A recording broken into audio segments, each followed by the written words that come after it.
So we keep hearing on the news and seeing from the world events that we are becoming increasingly unstable internationally, and we're potentially moving from a post-war to a pre-war world. I worked in defence in 2006, and even at that point we were talking about preparing for this, but actually the armed forces have been shrinking over the last 30 years. We've now got about 74,000 full-time personnel, and with volunteers and other people, it adds to around 111,000 in the armed forces. And the question is this sufficient? Well, the top NATO commander, General Sir Richard Sheriff, has warned us that it isn't. And if we want to put some context around all of this, the UK is the sixth largest spender on military. It spends around 53 billion a year. The US is the largest military spender of all, with a budget of 690 billion.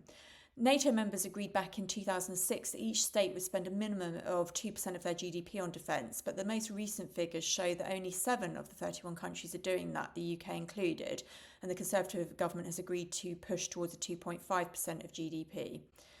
But the risks now are much bigger than they were, and we've rightly invested in technology and defence against other sorts of wars as well, which could play with our economic and democratic systems, namely cyber. There's no doubt that we're living in more dangerous times and we cannot shrink our armed forces anymore. Indeed, in my view, we should try to get back towards at least 100,000 personnel in the armed forces. And the reason I say this is because not only do we need them to defend us from these international threats, but there's also the risks of threats internally from things like flooding and other emergency events that we often call on the armed forces to help us with.